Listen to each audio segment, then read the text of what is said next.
ఈ రోజున మన ఆంధ్ర రాష్ట్రంలో ఏదైతే గత 2 రోజులుగా మా మాజీ మంత్రి యోగి రమేష్ గారు అలాగే అంబటి రాంబాబు గారి ఇళ్ల మీద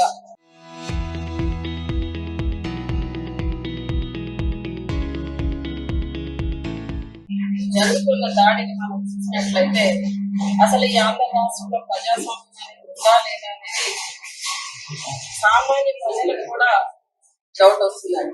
అంటే ఈ రోజున రాజకీయంగా ఎదుర్కోవడం మానేసి, రాజకీయంగా సమాధానం చెప్పడం మానేసి, ఈ రోజున ఎవరైతే మంత్రులు ఈ కూటమి ప్రభుత్వాన్ని ప్రశ్నిస్తున్నారో, నిలదీస్తున్నారో, వారికి నీటిగా సమాధానం చెప్తున్నారో, వారి మీద, వారి కుటుంబ సభ్యుల మీద, వారి ఇళ్ల మీద, వాళ్ళ ఆస్తుల మీద ఈ విధంగా దాడి చేయడం అనేది చాలా బాధాకరం అండి. ఈ దాడిని మేము ముక్త కంఠంతో ఖండిస్తున్నాం. ఎందుకంటే ఈ రోజున ఆ దాడి చేసిన విధానం చూసినా, ఆ దాడి చేయడానికి వచ్చిన వ్యక్తులు ఉపయోగించిన పరికరాలు చూసినా నిజంగా చాలా బాధ అనిపిస్తుంది. ఇది ఆంధ్ర రాష్ట్రంలో లేదండి, ఏదో బీహార్లో అక్కడ ఎంతసేపు కొట్టుకుంటూ ఉంటారు కదా, యుద్ధాలు చేసుకుంటున్నట్టు ఒకళ్ళ మీద ఒకళ్ళు వాళ్ళు తీసుకొచ్చిన బాటిల్స్ లో పెట్రోల్ యాసిడ్ కలిపి ఆ ఇళ్ల మీద విసరడం, రాళ్లతో కొట్టడం. అక్కడ గ్లాస్ ఉందండి, నిజంగా అది చాలా తిక్కుగా ఉంది. అంత తిక్కుగా ఉన్న గ్లాస్ ని పగలగొట్టాలి అంటే వాళ్ళు ఎన్ని రాళ్లు విసిరితే ఆ గ్లాస్ పగిలింది అన్నది మనం ఆలోచన చేయాలి. కర్రలతో దాడి చేయడం అంటే నిజంగా ఈ సంస్కృతి గతంలో మరి ఎప్పుడు కూడా ఈ ఆంధ్ర రాష్ట్రంలో లేదు. ఈ విధంగా ఇళ్ల మీద దాడి చేయడం, కుటుంబ సభ్యులను ఇబ్బంది పెట్టడం, కుటుంబ సభ్యుల మీదకి రావడం, వాళ్ళ ఆస్తులను ధ్వంసం చేయడం అనేది గతంలో ఎప్పుడూ లేదు. మరి కొత్తగా ఈ సాంప్రదాయానికి శ్రీకారం చుట్టింది ఈ కూటమి ప్రభుత్వం. ఈ రోజున ఈ తెలుగుదేశం పార్టీకి సంబంధించిన నాయకులు, మహిళలు కూడా ఇన్వాల్వ్ అయ్యి మరి భయంకరమైన భాషా పదజాలం వాడడం, అలానే వాళ్ళే మరి ముందుగా వచ్చి ఇంటి మీద దాడి చేయడం అనేది ఎక్కడ చూసాము. అప్పటి రాంబాబు గారు ఇంటి దగ్గర కూడా చూసాం. అంటే నిజంగా ఈ రోజున ఈ పరిస్థితి ఎలా ఉంది అంటే పోలీసులే దగ్గర ఉండి వాళ్ళని ఏమాత్రం కూడా కంట్రోల్ చేయకుండా వాళ్ళని ఎంకరేజ్ చేస్తున్నట్టు కనిపిస్తుంది.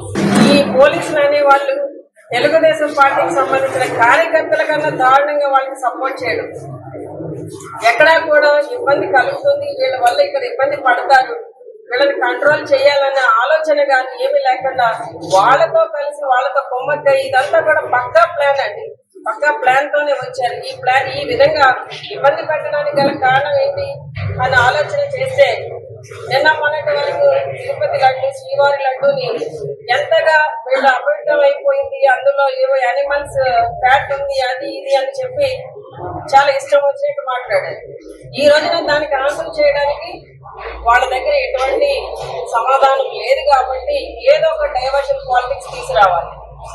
దానికోసం ఈ రోజున మా మాజీ మంత్రుల మీద ఈ విధంగా దాడి చేయడం అనేది జరుగుతుంది.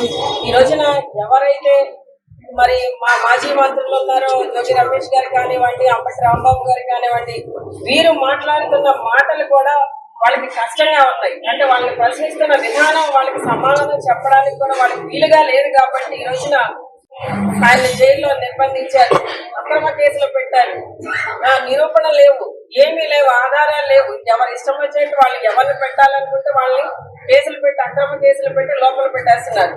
అలానే యోగి రమేష్ గారి అబ్బాయి రాజీవ్ని కూడా అకారణంగా జైలు పాలు చేశారు.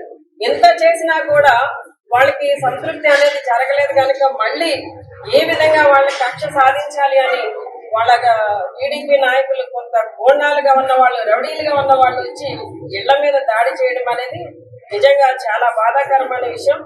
ఇలాంటి సంస్కృతికి వీళ్ళు తెరలేపుతున్నారు.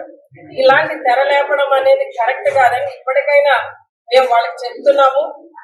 మరి హోంమంత్రి గారు ఉన్నారు అదితి గారు, మరి ఉప ముఖ్యమంత్రి గారు ఉన్నారు పవన్ కళ్యాణ్ గారు, మరి ఇలాంటి దాడులను ఎక్కడ ఖండించట్లేదు, కనీసం వాళ్ళని కంట్రోల్ చేయట్లేదు, పోలీసులకి ఆదేశాలు ఇవ్వట్లేదు.